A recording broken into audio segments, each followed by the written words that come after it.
Show ಮಾಡ್ತಿರೋದು ಬಂದು Sunday offer, one day offer ಆಗಿರುತ್ತೆ. ಸೊ ಇದು ಬಂದು ಕಾಟನ್ ಫ್ಯಾಬ್ರಿಕ್ ಆಗಿರುತ್ತೆ. M2XXL. So M2XXL size top bottom ಬೇಲ್ ಬರುತ್ತೆ. ಸೂಪರ್ ಆಗಿದೆ. ಇದು ಬಂದು 2 ಸೆಟ್ಗೆ 799. ಸೊ 2 ಸೆಟ್ ತಗೊಂಡ್ರೆ 799 ರೂಪಾಯಿ ಆಗುತ್ತೆ. ಸೊ ಇದು ಯಾವುದು ಕ್ವಾಂಟಿಟಿ ಆಫ್ ಪೀಸಸ್ ಸಿಗೋದಿಲ್ಲ. ಸೊ ಲಿಮಿಟೆಡ್ ಸ್ಟಾಕು, ಬೇಗ ಬೇಗ ಬೈ ಮಾಡ್ಕೊಳ್ಳಿ. ಇದು ಸಂಡೇ ಒನ್ ಡೇ ಆಫರ್ ಆಗಿರುತ್ತೆ. ಸೊ ತುಂಬ ಜನ ಕಮೆಂಟ್ಸ್ ಆಗ್ತಾ ಇದ್ರಿ. ಸೊ ಆಫರ್ ಪ್ರೈಸಲ್ಲಿ ಇರುವಂಥದ್ದನ್ನ ಅಪ್ಡೇಟ್ ಮಾಡಿ, ರೆಡಿ ಡ್ರೆಸ್ನ ರೆಗ್ಯುಲರ್ ಯೂಸ್ಗೆ ಹಾಗೆ ಕಂಫರ್ಟಬಲ್ ಆಗಿರಬೇಕು ಅಂತ.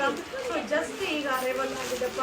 ಸೊ ಲಿಮಿಟೆಡ್ ಏನು ಅಪ್ಡೇಟ್ ಕೊಡ್ತಾ ಇದ್ದೀನೋ ಅದೆಲ್ಲ ಲಿಮಿಟೆಡ್ ಆಗಿರುತ್ತೆ. So size ML, XL, XXL size. Price ಬಂದು 2 ಸೆಟ್, ಟಾಪು ಬಾಟಮ್ಗೆ ಆ ಥರ 2 ಸೆಟ್ ತೊಗೊಂಡ್ರೆ 799, 799 ರೂಪಾಯಿ ಆಗುತ್ತೆ. ಸೊ ಸೂಪರ್ ಆಗಿದೆ, ಮಸ್ತ್ ಆಗಿದೆ. ಸೊ ಬೇಗ ಬೇಗ ಬೇಗ ಬೈ ಮಾಡ್ಕೊಳ್ಳಿ. ಸೊ ಈ ವಿಡಿಯೋ ಇಷ್ಟ ಆದರೆ ಶೇರ್ ಮಾಡಿ. ಈ